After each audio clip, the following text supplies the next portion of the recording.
Maya, when I hear AI chemist, I picture a robot in a lab coat melting a beaker. Tell me it's better than that. Way better, Marcus.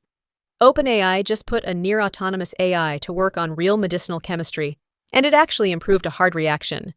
So, not a chatbot writing your emails, a model doing science. Okay, now I'm listening. Here's the drop.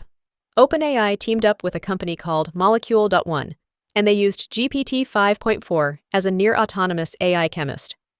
The headline: it improved a challenging reaction in drug-making chemistry. GPT 5.4.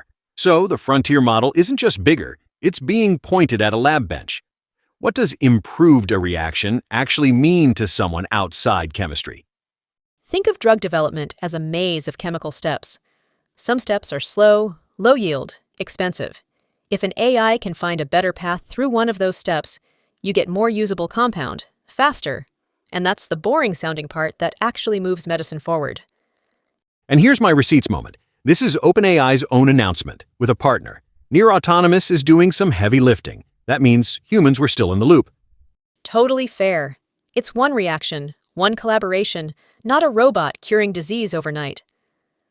But who should care? Pharma research teams, and anyone watching AI, move from text into the physical sciences. What I'll watch next: independent replication, and whether this scales past a single reaction. Speaking of AI hitting the real world, Maya, let's talk robots. Yes. Hugging Face put out a walkthrough on going from their hub straight to actual robot hardware, using something called Strands Agents and LeRobot. So the pitch is, grab a model off the shelf, wire it to a physical robot, and go. The barrier to building a robot agent keeps dropping. Right? And there's a theme today: agents going operational.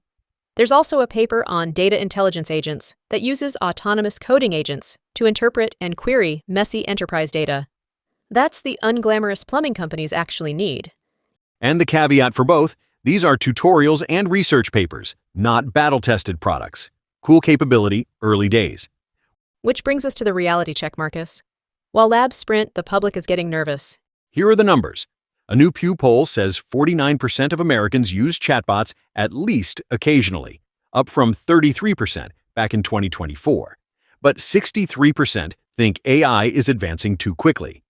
So more people are using it, and more people are uneasy at the same time. That tension is the whole story of 2026, honestly.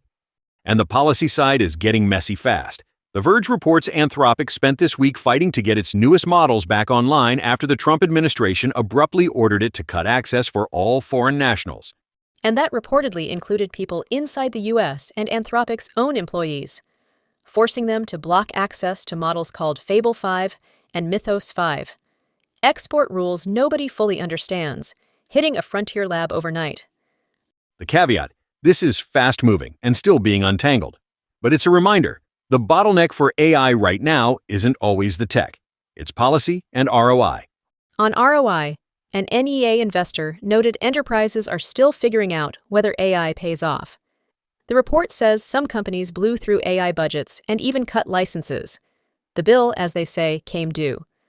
So, today's through line: AI is reaching into chemistry, robots, and enterprise data, while regulators and budgets scramble to keep up. Capability is racing ahead of the rulebook. That's your daily AI beat. Subscribe and come back tomorrow. We do this every single day, hype stripped out.